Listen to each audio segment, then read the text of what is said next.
औज़ुबिल्लाहि मिनश्शैतानिर्रजीम बिस्मिल्लाहिर्रहमानिर्रहीम अल्हम्दुलिल्लाहि रब्बिल आलमीन। बरादरम मोहम्मद फरीद इस प्रोग्राम की कोऑर्डिनेटर, टीचर्स और प्रिंसिपल्स, अस्सलामु अलैकुम रहमतुल्लाहि व बरकातुहू। मैं आप तमाम का इस अहम प्रोग्राम में इस्तकबाल करता हूँ। टीचर्स, प्रिंसिपल्स, हमारे इस प्रोग्राम का मकसद ये है कि हम जो एक अरसे से स्कूल्स चला रहे हैं, उन स्कूल्स को हम नेक्स्ट लेवल पर ले जाएं। अल्हम्दुलिल्लाह आपकी खिदमात लायक तहसीन है। आप तमाम बेहतरीन खिदमात अंजाम दे रहे हैं और आप कोशिश कर रहे हैं कि आपके सामने जो तलबा हैं जिसमें लाल और गौहर छुपे हुए हैं, उन लाल और गौहर को आप तराशें और उन्हें सोसाइटी का बेहतरीन फर्द बनाएं और अल्लाह का सालेह बंदा बनाएं। आज हम ये कोशिश करेंगे कि हमारे स्कूलों में क्लासरूम मैनेजमेंट कैसे होना चाहिए। क्लासरूम मैनेजमेंट के हवाले से नेशनल करिकुलम फ्रेमवर्क में भी बहुत सारे गाइडलाइंस टीचर्स को दिए जाते हैं। गवर्नमेंट के जो सर्कुलर्स आपको भेजे जाते हैं उसमें भी रहनुमाई होती है और इस दफ़ा NEP 2020 नेशनल एजुकेशन पॉलिसी में भी इसके मुताल्लिक़ कुछ रहनुमाई की गई है।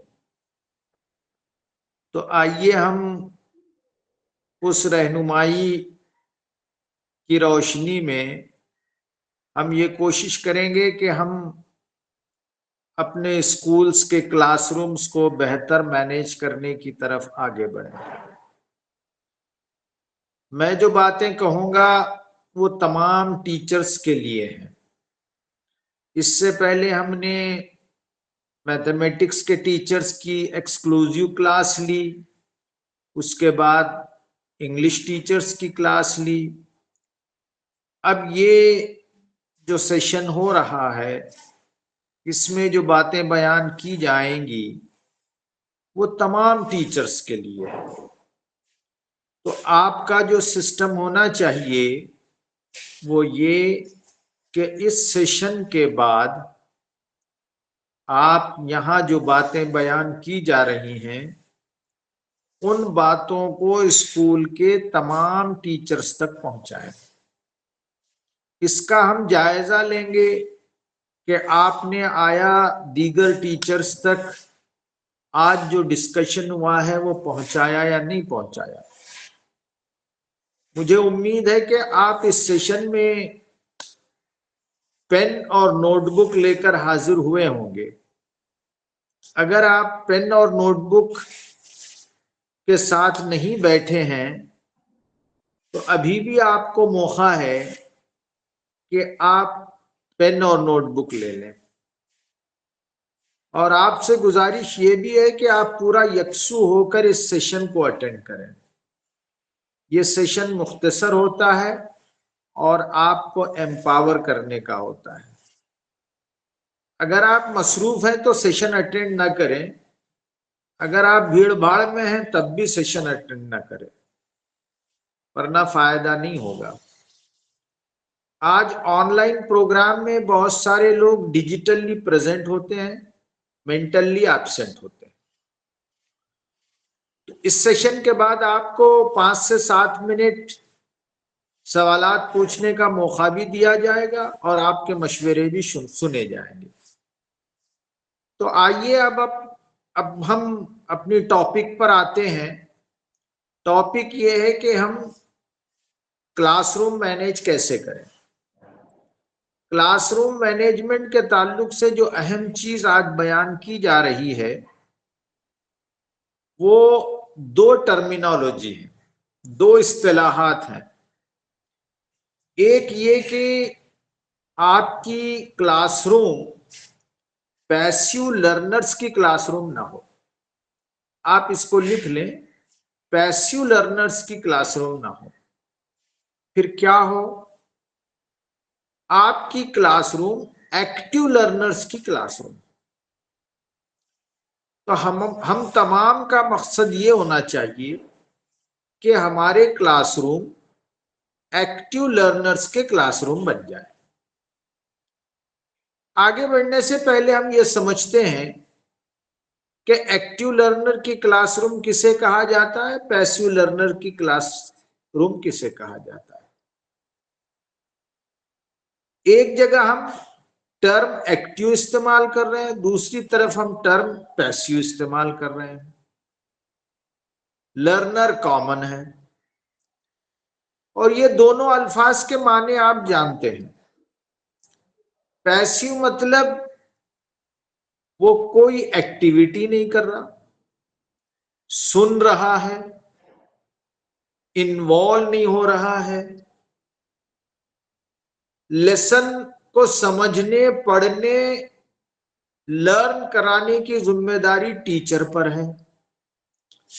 टीचर ही क्लासरूम में नोट लिखा रही है, टीचर ही आवाज से अपना लेक्चर दे रही है, एक्सप्लेन कर रही है और फाइनली होमवर्क दे रही है और पीरियड खत्म हो रहा है। इस दौरान आप देखेंगे कि बच्चे जो सामने की रो में बैठे हैं, 2 4 5, वो तो एक्टिव हैं, टीचर की भी निगाहें उन्हीं की तरफ जाती हैं। और एक बड़ा ग्रुप है बच्चों का, बड़ी तादाद वो बच्चों की वो है जो बस म्यूट लर्नर्स होती है, म्यूट लिसनर्स होती है। बाज वक्त तो वो सुनते भी नहीं है, क्लासरूम में प्रेजेंट होते हैं। कोई सोता है, कोई पीछे दोस्त के साथ मजाक करता है, कोई दूसरी एक्टिविटीज में मुब्तला रहता है। तो इस तरह की जो क्लासरूम होती है उसे पैसिव लर्नर्स की क्लासरूम कहते हैं। यानी बच्चा पैसिव लर्नर की क्लासरूम में किसी कॉन्सेप्ट को सीखने की जिम्मेदारी कबूल नहीं करता। ऐसा महसूस होता है कि कॉन्सेप्ट को या लेसन को पढ़ाने की जिम्मेदारी टीचर की है और टीचर भी अपनी फॉर्मेलिटी कंप्लीट करने के लिए वो क्लासरूम में मसरूफ है, क्योंकि उसको प्रिंसिपल साहब कहते हैं कि भाई सिलेबस कंप्लीट हुआ या नहीं हुआ। सिलेबस कंप्लीट करना टीचर का मकसद हो गया है। मैं अक्सर क्लासरूम्स में, स्कूलों में जाता हूं और इस तरह की चीज देखता हूं, तो बाद में मैं टीचरों से पूछता हूं कि सिलेबस कंप्लीट करने की जिम्मेदारी किसकी है। तो 80% टीचर्स कहती हैं कि सिलेबस कंप्लीट करने की जिम्मेदारी टीचर्स की है। जरा गौर से सुने आप, 80% टीचर्स एंड 80% प्रिंसिपल्स ये कहते हैं कि सिलेबस कंप्लीट करने की जिम्मेदारी टीचर्स की है।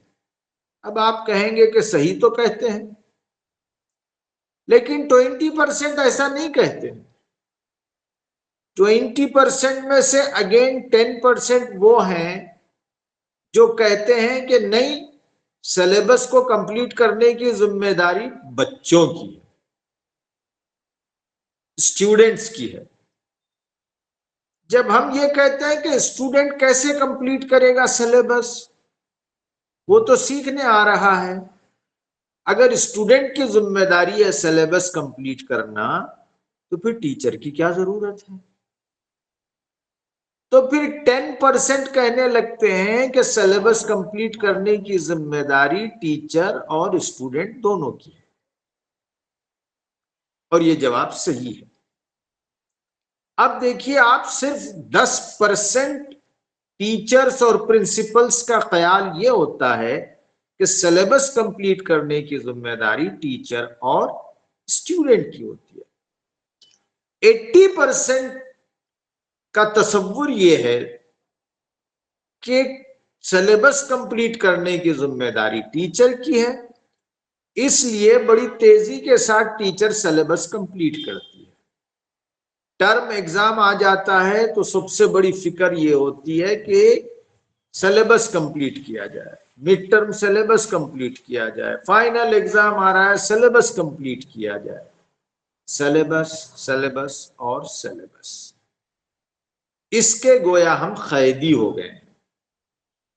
तो सिलेबस कंप्लीट करने के नतीजे में उस गोल को सामने रखकर टीचर ये नहीं देखती है, ये नहीं सोचती है कि बच्चा एक्टिवली क्लासरूम में पार्टिसिपेशन कर रहा है या नहीं कर रहा। तो ये हो गई पैसिव लर्नर्स क्लासरूम। लेकिन एनईपी, एनसीईआरटी और दुनिया के तमाम इंस्टीट्यूशंस, माहिरीन ये कहते हैं कि आपकी क्लासरूम वो एक्टिव लर्नर्स की क्लासरूम होना चाहिए, पैसिव लर्नर्स की क्लासरूम नहीं होनी चाहिए। एक्टिव लर्नर की क्लासरूम से मुराद बच्चा ये रिस्पॉन्सिबिलिटी ले कि मुझे ये लेसन सीखना है, समझना है, इसका लर्निंग आउटकम हासिल करना है। आज तमाम किताबों में लर्निंग आउटकम लिखा होता है। एनसीईआरटी का ये इंस्ट्रक्शन है कि हम लर्निंग आउटकम को ध्यान में रख के कॉन्सेप्ट को पढ़ाएं, ना कि क्वेश्चन आंसर को जहन में रख के, ना तो एग्जाम को जहन में रख के। तो लर्निंग आउटकम को हासिल करने के लिए अगर स्टूडेंट अपना पार्टिसिपेशन करते हैं, स्टूडेंट सरगर्मी अंजाम देते हैं, स्टूडेंट एक्टिव रहता है क्लासरूम में, तो ऐसी क्लासरूम को कहा जाता है एक्टिव लर्नर्स क्लासरूम। अब हम एक्टिव लर्नर्स क्लासरूम कैसे बनाएं? इसके बहुत सारे तरीके हैं। आप एक्टिविटीज कराएंगे, आप बच्चों के करीब जाएंगे।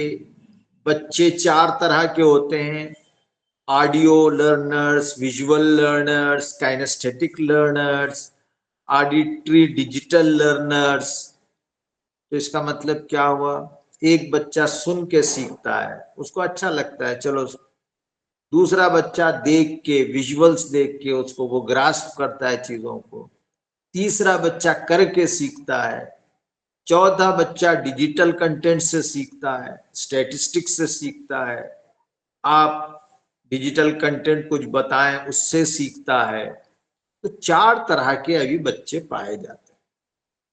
तो एक टीचर को अगर एक्टिव लर्नर्स की क्लासरूम बनाना है तो ये चारों तरीके इख्तियार करना है। आप बोलेंगे भी, आप विजुअल्स दिखाएंगे, आप बच्चों को हल्का फुल्का क्लास में प्रोजेक्ट दे देंगे, फिर आप कुछ वीडियो भी दिखाएंगे। ये 4 तरीके। एक चीज ये याद रखिए एक्टिव लर्नर बनाने के सिलसिले में। एक और चीज जो बहुत इंपॉर्टेंट है और आपके बीएड के कोर्स में पढ़ाया जाता है, वो है क्लासरूम में बच्चों का सीटिंग अरेंजमेंट। बच्चों का सीटिंग अरेंजमेंट बड़ा मायने रखता है। बाज स्कूलों में अच्छे बच्चे, टॉपर्स बच्चे, ज़हीन बच्चे सामने बैठते हैं, डल बच्चे पीछे बैठते हैं। बास क्लासेस में हाइट के एतबार से बच्चों को बिठाया जाता है। बास जगह जो पहले बच्चा आता है वो सामने बच्चा बैठता है, जो लेट आता है पीछे बैठ जाता है। बास क्लासेस में, बास क्लासरूम में बच्चों को उनके रोल नंबर के हिसाब से बिठाया जाता है। तो हर जगह अलग अलग तरीके हैं।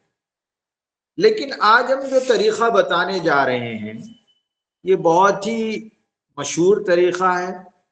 सीबीएसई स्कूल्स, केंद्रीय विद्यालय स्कूल्स में इसको अपनाया जाता है और ये एक्टिव लर्नर बनाने के लिए बहुत कारगर तरीका है। क्या तरीका है आप सुन लीजिए, लिख लीजिए। स्टेप वन में आप अपनी एक रजिस्टर या डायरी या नोटबुक में अपनी क्लासरूम को 3 कैटेगरी में डिवाइड करेंगे। लिख लीजिए 3 कैटेगरी क्या है। एक पहली कैटेगरी है हैग। हैग का मतलब हुआ high academic group, high acceptance group, दोनों हो सकता है, या फिर हाई एबिलिटी ग्रुप, इसको भी ऐसा भी कहा जाता है। तो ये पहला ग्रुप हुआ। दूसरा ग्रुप मीडियम एबिलिटी ग्रुप, तीसरा लो एबिलिटी ग्रुप। 3 ग्रुप आपके क्लास में होते हैं। हर क्लास में माहिरीन नफ्सियात ये कहते हैं कि 10 से 20% बच्चे इंटेलिजेंट होते हैं, कॉग्निटिव लेवल बहुत तेज होता है।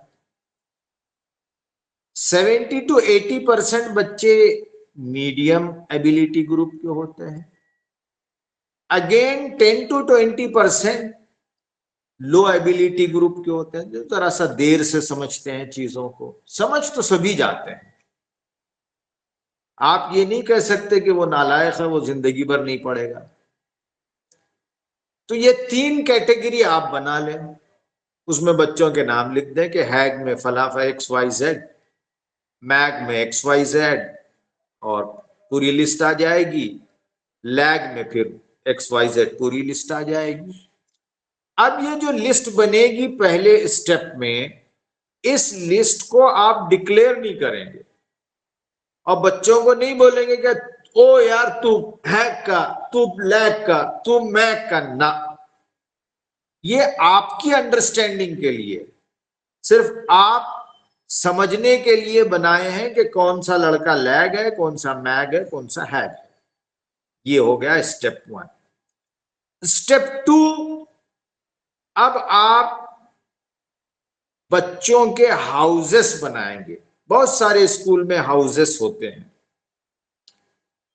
हाउसेस के नाम देते हैं आप, ग्रीन, येलो, रेड, इस तरह के होते हैं। सीबीएसई स्कूलों में तो होते ही हैं। दूसरे स्कूलों में हाउसेस बनाए जाते हैं कॉम्पिटिशन्स के लिए, स्पोर्ट्स के लिए। हालांकि ये हाउसेस बनाने का सिस्टम स्पोर्ट्स और कंपटीशन के लिए है, लेकिन उससे अहम ये सीटिंग अरेंजमेंट के लिए। तो अब आप हाउसेस बनाएंगे स्टेप 2 में। अब स्टेप 2 में हाउसेस बनाने के लिए आप याद रखें, कम से कम एक हाउस में 6 बच्चों को रखिए, कम से कम 5 को रखिए, ज्यादा से ज्यादा 8 या 10 को रखिए। 8 काफी है। 5 से कम भी कहीं किसी जगह हो सकता है, आपकी कन्वीनियंसी पे रख लीजिए। 5 का ग्रुप, 6 का ग्रुप। अब अक्सर स्कूलों में ग्रुप और हाउसेस बनते हैं, तो फिर हाउसेस या तो अल्फाबेट्स के हिसाब से बनाए जाते हैं, या टॉपर्स के अलग ग्रुप बन गए, कमजोर बच्चों के अलग ग्रुप बन गए। ये गलत। सही तरीका ये है कि अगर आपके पास 5 बच्चों का ग्रुप बना रहे हैं, तो आप 3 बच्चे मैक के लीजिए, मीडियम एबिलिटी ग्रुप, एक बच्चा स्टूडेंट होगा हाई एबिलिटी ग्रुप का, और एक बच्चा होगा लो एबिलिटी ग्रुप। तो 3 जमा 2 5, 5 का एक ग्रुप हो गया। अब इस ग्रुप के आप दिलचस्प नाम दीजिए। ग्रुप कैसा बनाना आपने समझ लिया, यानी तमाम कैटेगरी के बच्चे मिक्स हो जाएं। चूंकि एवरेज बच्चे ज्यादा होते हैं तो एवरेज बच्चे हर ग्रुप में थोड़ा ज्यादा होंगे। हाई एबिलिटी के बच्चे कम होते हैं इसलिए उस ग्रुप में कम रखे जाए, एक या मैक्सिमम दो। लो भी कम होते हैं इसलिए बच्चे एक या दो रखें। तो इस तरह आपका ग्रुप बनेगा, 5-5 का एक एक ग्रुप। अब ये ग्रुप को आप नाम दीजिए, या तो रेड, ग्रीन, येलो, पिंक, जो भी देना ये दीजिए। साइंटिस्ट के नाम दीजिए, या प्लेसेस के नाम दीजिए, या कोई खूबसूरत क्रिएटिव नाम दीजिए। अब हर ग्रुप एक साथ बैठे। अगर आपके पास चेयर वाला अरेंजमेंट है तो ठीक है, बहुत अच्छा, सर्कल बना के बैठे। डुअल डेस्क है तो बच्चे 2-2, 3-3 आगे पीछे एक ग्रुप बैठे। आप ऐसा भी कर सकते हैं कि रेड ग्रुप मंडे के दिन सामने बैठेगा, ट्यूसडे के दिन पीछे चला जाएगा, फिर ट्यूसडे के दिन वो सेकंड रो में आ जाएगा। तो इस तरह आप रोटेशन वाला सिस्टम बना लीजिए और बच्चे उस हाउस में बैठे। अब हाउस का क्या एडवांटेज होगा? हाउस का एडवांटेज ये होगा कि जो हाई एक्सेप्टेंस ग्रुप का बच्चा है वो बच्चा टीचर की हेल्प करेगा, और जो लो और मीडियम वाले बच्चे हैं उनको कॉन्सेप्ट समझाएगा और उनको ऊपर लाने की कोशिश करेगा। इसलिए कि बाज वक्त टीचर की जुबान बच्चों को समझ नहीं आती। टीचर डांटती है तो बच्चा बहुत ज्यादा मुतासिर हो जाता है, और बच्चा, स्टूडेंट, वो फील करने लगता है और वो समझ नहीं पाता। लेकिन बच्चा एक अगर डांट कर भी अपने दोस्त को समझाता है तो दोस्त की बात समझ आ जाती है और वो बहुत जल्दी अंडरस्टैंडिंग हो जाती है। तो हाउस में बच्चे एक दूसरे को समझाएंगे, नंबर एक चीज। नंबर दूसरी चीज, आप उन्हें जब एक्टिविटी देंगे, क्लास वर्क देंगे, तो बच्चे आपस में बैठ के क्लास वर्क करेंगे, और जिस बच्चे को नहीं आ रहा है उस बच्चे को हेल्प करेगा, या तो मीडियम वाला करेगा या तो हाई वाला करेगा। ये दूसरा फायदा होगा। तीसरा फायदा, जो एक्टिविटी करेंगे वो सब मिलके करेंगे। चौथा और बहुत ही इंपॉर्टेंट फायदा ये कि नफ्सियाती तौर पर जो कमजोर बच्चा है वो ये नहीं फील करेगा कि मैं तो कमजोर हूं, मैं समझ नहीं पाता, मैं सबसे दूर बैठता हूं, पीछे बैठता हूं। बल्कि उसके अंदर भी एक सेंस जागेगा और वो कहेगा कि भाई मैं तो उस इंटेलिजेंट लड़के के साथ बैठता हूं, अच्छे बच्चों के साथ बैठता हूं, I can understand, I can learn. सिर्फ फर्क ये है कि मैं जरा सा स्लो लर्निंग करता हूं, हुआ तो क्या हुआ, मैं तो सीख रहा हूं। At the end of the day मेरे जहन में कॉन्सेप्ट तो क्लियर हो रहा है। तो ये सीटिंग अरेंजमेंट आपको बीएड में भी पढ़ाया गया है और एनसीईआरटी भी इसको रिकमेंड करती है। आपसे गुजारिश ये है कि हम आपको 1 वीक देंगे, आप अपने स्कूलों में ऐसे हाउसेस बनाएं और हाउसेस वो अपने रोटेशन पर फिर क्लास में बैठे। ये सिस्टम आप इंप्लीमेंट करेंगे तो जो वीक स्टूडेंट है, वीक स्टूडेंट के इंप्रूव होने के चांसेस बढ़ जाते हैं। वैसे वीक स्टूडेंट को कैसे ऊपर लाया जाए, उन्हें मजीद कैसे बेहतर बनाया जाए, इस सिलसिले में हमारा एक और लेक्चर होगा, हम उसमें आपको तफसील से बताएंगे। आज इस लेक्चर का मकसद ये था कि सिर्फ हम हाउसेस कैसे बनाएं, लैग मैग हैक किसे कहते हैं, कैसे तलबा को आइडेंटिफाई करके उनके ग्रुप बनाएं और सीटिंग अरेंजमेंट करें, यही हमारी इस क्लास का लर्निंग आउटकम था। मैंने एक्सप्लेन कर दिया और बहुत ही क्लियरली मैंने एक्सप्लेन किया। अब आपके लिए समय है, वक्त है कि ये जो सिस्टम मैंने एक्सप्लेन किया, ये सिस्टम क्या चल सकता है या नहीं चल सकता है, इसके इनपुट्स और रिस्पॉन्स चाहिए। और दूसरी बात, अगर आप इसमें और कोई बेहतरी ला सकते हैं तो यू आर मोस्ट वेलकम। और तीसरी बात, कोई कंफ्यूजन है इसमें तो आप जरूर सवाल पूछ सकते हैं। एक नहीं 2 मर्तबा पूछ सकते हैं, 10 मर्तबा पूछ सकते हैं।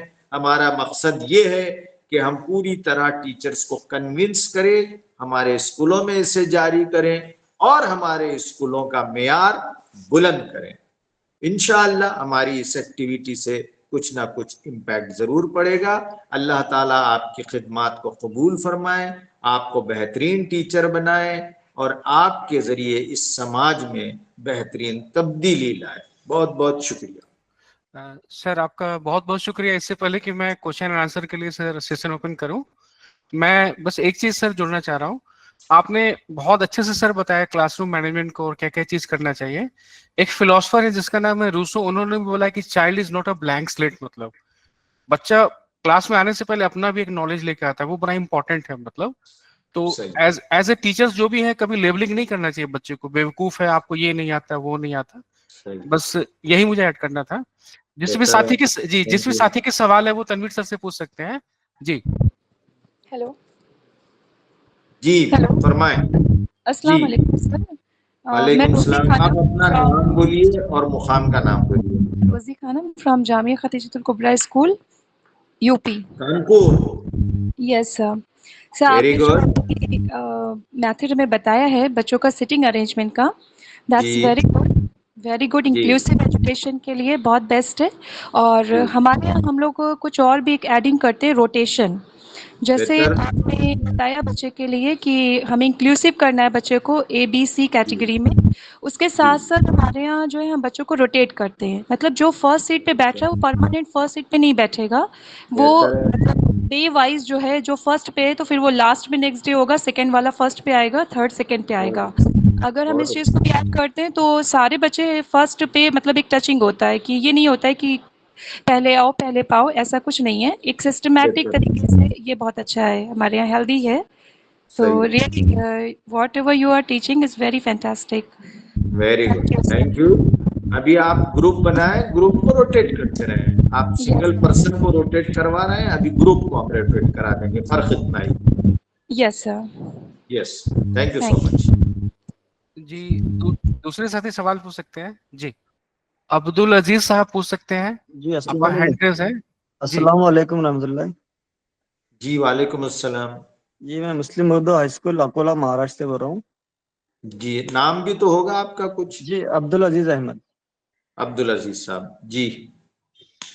तो सर ये जो आपने बताया अभी ग्रुप के ताल्लुक से, जी तो अभी हम मतलब जैसे मैडम ने अभी बताया कि हम मतलब रो वाइज करते थे आगे पीछे हर रोज। जी जी तो ग्रुप में जो बैठाने का कहा सर आपने हाउसेस बनाकर, जी तो जी ये हर हफ्ते चेंज करना ग्रुप या डेली बेसिस पर चेंज करना पड़ेगा? जी देखिए, ये आपकी चॉइस है, या तो हर हफ्ता चेंज कीजिए या डेली कीजिए या 2 दिन में एक बार कीजिए या 3 दिन में एक बार कीजिए। इसमें कोई खास रूल नहीं है, रूल आप बना लीजिए। सिर्फ इस बात का ध्यान रखिए कि आपका ग्रुप बन जाए, एक ग्रुप में 5 लड़के हों और हर ग्रुप में 3 लड़के मीडियम वाले हों, एक हाई एबिलिटी का हो, एक लो एबिलिटी। ये असल मकसद है। इसके बाद रोटेशन आप चाहे तो वीकली करें, चाहे वीक में 2 बार करें या डेली कर लें, जैसा आपको कन्वीनियंट है वैसे कर लें। ठीक है, जज़ाकल्लाह। इस प्रोजेक्ट को इम्प्लीमेंट करने के लिए हम 1 वीक देंगे। 1 वीक के बाद तमाम स्कूलों से हम इनपुट लेंगे कि आपने इसको इम्प्लीमेंट किया या नहीं किया।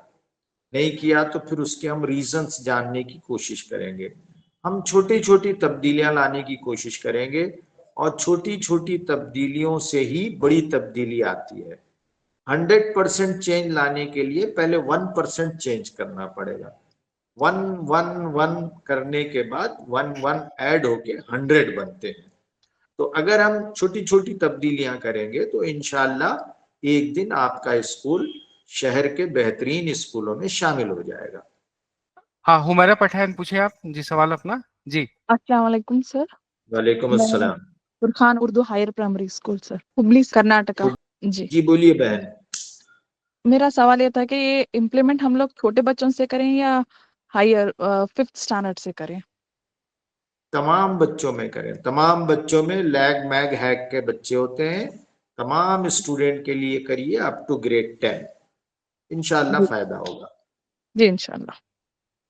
महरूख फातिमा मैम, आप सवाल पूछ सकती हैं अपना। जी अस्सलाम वालेकुम सर। सर महरूख जी फातिमा, अलवनार स्कॉलर पब्लिक स्कूल जमशेदपुर। माशाल्लाह माशाल्लाह, जी जी। सर यस सर, आपने कहा I am very happy to listen this, I am also learning active learning classes, because आपने जितनी ओके क्वालिटीज़ बताई है वो सब चीज़ें हमारे स्कूल में मैं कोशिश यही कर रही हूँ, जैसे एक्टिविटी हो रहा है, विजुअल प्रोजेक्ट के थ्रू स्टूडेंट्स को बताने की कोशिश कर रहे हैं।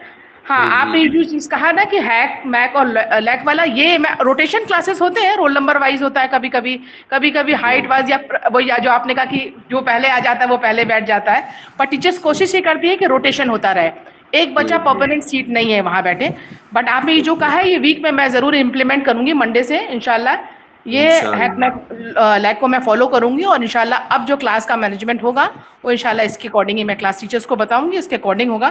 बट अल्हम्दुलिल्लाह ये मेरी ये बहुत सुनकर मुझे खुशी हुई कि मैं एक्टिव लर्नर क्लासेस ही चला रही हूँ, क्योंकि आपने जितने पॉइंट बताए उसमें से एटलीस्ट 60% तो पॉइंट हमारे यहाँ फॉलो हो रहे हैं, तो चलिए अल्हम्दुलिल्लाह ऐसा कर रहे हैं हम लोग। माशाल्लाह, आप लोगों का रिस्पांस बहुत अच्छा है, बहुत अच्छा लग रहा है। This should be the spirit. अगर हम सीखेंगे और इम्प्लीमेंट करेंगे तो डेफिनेटली हम अपना हक अदा करेंगे और बच्चों को इससे फायदा होगा। मैं उम्मीद करता हूं कि आप यहाँ जो बातें बयान की जा रही हैं उन्हें ज़रूर आप इम्प्लीमेंट करने की कोशिश करेंगे। और मुझे ये भी अच्छा लग रहा है कि हमारे टीचर्स पॉजिटिव माइंड के साथ हमारे इस प्रोग्राम में शरीक हो रहे हैं, वरना मैं अक्सर देखता हूँ दूसरी जगह कि टीचर्स बहुत ही नेगेटिव माइंड के साथ शरीक होते हैं, कहते हैं कि सर ऐसा नहीं होगा, सर वो नहीं होगा, ये नहीं होगा। हालांकि ये सारी चीजें हम जो बयान कर रहे हैं वो ऐसी चीजें हैं जो दूसरे लोग प्रैक्टिस कर रहे हैं और उससे एडवांटेज ले रहे हैं, फायदा ले रहे हैं। चलिए, और कोई सवाल? Afzal Urdu Urdu primary school Abdul Rahman. जी ठीक है। जी हमारे हमारे उर्दू मीडियम स्कूल है और यहाँ पर सेमी भी साथ में चलती है, लेकिन अक्सर जी बच्चे जो 5 से 7 के बच्चे हैं, जो ज़हीन बच्चे हैं वो जी सेमी में पढ़ते हैं, जो बाकी बच्चे और से भी कम लो कैटेगरी की उर्दू जी मीडियम में रह जाते हैं, तो उनका किस जी। तरह से हमने ग्रुप बनाना चाहिए? देखिए, जिस कैटेगरी के भी बच्चे हों, मसलन मेरे सामने 5 बच्चे अगर खड़े हुए हैं और आप ये कह सकते हैं कि सर ये पांचों के पांचों बच्चे बिल्कुल कमजोर हैं, लेकिन उन 5 कमजोर बच्चों में से भी एक इंटेलिजेंट लड़का होता है और 3 एवरेज होते हैं और एक बहुत वीक होता है, तो उनकी अपनी एबिलिटी के हिसाब से आप कैटेगराइज कर दीजिए। बहुत सिंपल है। फितरत ने कभी सारे बच्चों को डल नहीं बनाया। फितरत 5 बच्चों में से एक बच्चे को थोड़ा इंटेलिजेंट बनाई है, 3 को एवरेज बनाई है और एक थोड़ा सा कमजोर होता है। ठीक है जी जज़ाकल्लाह। जी, और किसी साथी का सवाल है? अस्सलाम वालेकुम। वालेकुम अस्सलाम। मैं मोहम्मद साजिद इकबाल, मुस्लिम उर्दू हाई स्कूल अकोला से। जी बेहतर बेहतर क्लासरूम मैनेजमेंट के लिए बच्चों की तादाद कितनी होनी चाहिए? देखिए, ये चीजें हम आगे लेंगे। आज तो मैंने जो कॉन्सेप्ट बताया उस पर मैं गुफ्तगू करना चाह रहा हूँ। वैसे बेहतर क्लासरूम मैनेजमेंट के लिए हर स्टेट गवर्नमेंट के अलग अलग पैरामीटर्स हैं। अक्सर state government up to high school यानी अप टू ग्रेड 10 40 स्टूडेंट्स को अलाउ करती है। आइडियली जो इंटरनेशनल स्टैंडर्ड है वो 1:20 का है, लेकिन इंडिया में 1:20 बच्चों पर एक टीचर पॉसिबल नहीं है, तो इसलिए 40 तक आप यूं समझिए कि अलाउ है और आप मैनेज कर सकते हैं। सर ज्यादा कमजोर बच्चों पे हम किस तरह मेहनत कर सकते हैं स्कूल में? अभी देखिए, मैंने जो कॉन्सेप्ट बताया उसको आप इम्प्लीमेंट कीजिए। ज्यादा कमजोर बच्चा कम कमजोर बनेगा, कम कमजोरी से फिर थोड़ा सा वो मीडियम में आ जाएगा, तो इंशाल्लाह ये एक तरीका है, इसको आप इम्प्लीमेंट कीजिए। फिर एक और हमारा लेक्चर है कि कमजोर तलबा के मेयार को कैसे बुलंद करें, वो भी आपको बताया जाएगा। हमारे इस प्रोग्राम का जो स्टाइल है वो ये कि सारी चीजें एक साथ आपको बयान नहीं की जाएंगी, इसलिए कि सारी चीजें अगर बयान की जाएंगी तो कंफ्यूजन का शिकार आप हो जाएंगे और पता नहीं चलेगा कि क्या इम्प्लीमेंट करना है, क्या इम्प्लीमेंट नहीं करना है। ओके, तो हम ये चाह रहे हैं कि 1 बाय 1 स्टेप बाय स्टेप आगे बढ़े।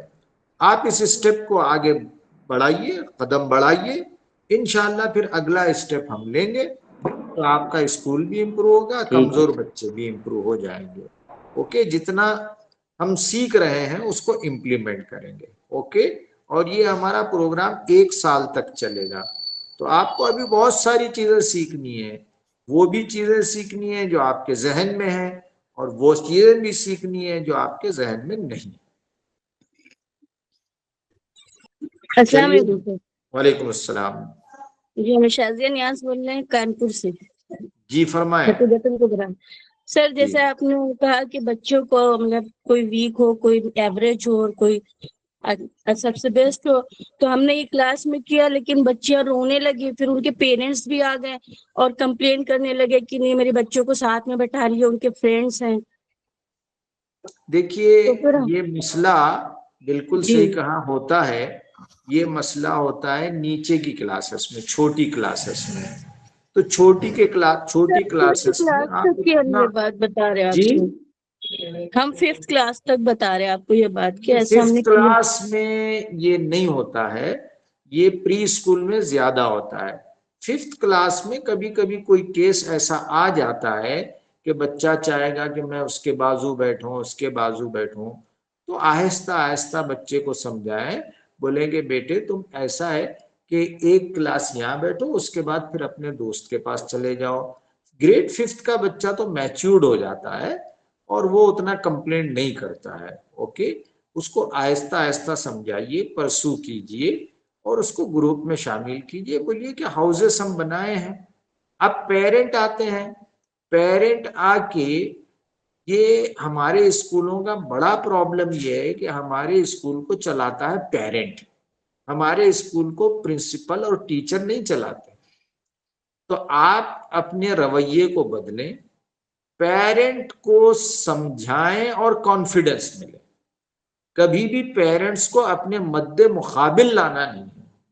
हमारी इस पर पूरी क्लास है कि पेरेंट को कैसे डील करें। ओके, अक्सर स्कूलों में पेरेंट को मद्दे मुकाबिल लाया जाता है, क्रॉस कम्युनिकेशन होता है, वो कुछ बोलेंगे हम जवाब देंगे, ऐसा ना हो। हम विन विन सिचुएशन पर आए, पेरेंट को समझाएं देखो हमने ये सिस्टम बनाया है, इसकी वजह से ये फायदा है, और ये एनसीईआरटी और सीबीएसई का सिस्टम है और ये गवर्नमेंट कहती है। ये 2-4 चीजें आप बोलेंगे तो फिर टीचर्स मान लेंगे, बोलेंगे कि अच्छा ये साइंटिफिक है, ये गवर्नमेंट ने कहा है, ये सीबीएसई का सिस्टम है, ये एनसीईआरटी ने कहा है, फिर वो मान लेंगे। ओके, इक्का दुक्का पेरेंट्स रहते हैं जो बहुत ज्यादा हठधर्मी करते हैं, तो उनको आप लोकल सिचुएशन के हिसाब से मैनेज कर लीजिए, वरना अक्सर ऐसी शिकायत नहीं आती है। अब ऐसा है कि ये जो सोशल चीजें होते हैं ना, समाजी चीजें, इसमें 100% सक्सेस नहीं मिलती है। ओके, आपको कहीं ना कहीं कमी रहेगी और उस कमी के साथ हमको आगे बढ़ना पड़ेगा, लेकिन उस कमी को हम ओढ़कर, उस कमी को ही ब्लोन अप करके, अब एक बच्चा नहीं बैठ रहा है तो हम पूरे सिस्टम को ब्लेम नहीं कर सकते कि भाई सिस्टम गलत है क्योंकि फला असद नहीं बैठ रहा है। अरे भाई वो असद का एक का प्रॉब्लम है, उसको हम डील नहीं कर पा रहे हैं तो उसको छोड़ दीजिए, एग्जम्प्ट कर दीजिए, दूसरे बच्चों के साथ कीजिए। ये रवैया इख्तियार कीजिए। Got the answer? Yes sir, thank you. अस्सलाम वालेकुम रहमतुल्लाहि व बरकातहू। वालेकुम अस्सलाम। सवालात जल्दी पूछें। जी, मोहम्मद अतीकुर रहमान, अकोला से। जी, doctor Iqbal Urdu primary school. जी, तो ये हम लोग तो ABC ग्रुप बनाते थे जी, अल्हम्दुलिल्लाह, लेकिन आपने जो आज जो चीज बताई मैग हैग लैग, ये बहुत अच्छी चीज लगी, और हाउसेज का तो इंशाल्लाह हम लोग इस पर अमल करेंगे। एक अच्छी चीज, हम ABC तो करते थे लेकिन ये जो कॉन्सेप्ट दिया आपने हमें, जज़ाकल्लाह। जी सर आपका बहुत बहुत शुक्रिया। आज आपने हमेशा आप सर अच्छी बातें बता रहे हैं। आज का जो कॉन्सेप्ट था वो बहुत ज्यादा इम्पोर्टेंट था और सारे साथियों ने बहुत अच्छे से रिस्पॉन्स भी किया। मैं अल्लाह ताला से दुआ करता हूँ कि अल्लाह ताला इसको अमल करने की तौफीक अता फरमाए और मैं इसी के साथ आज का प्रोग्राम यहाँ पर खत्म करता हूँ। अस्सलामु अलैकुम व रहमतुल्लाहि व बरकातहू।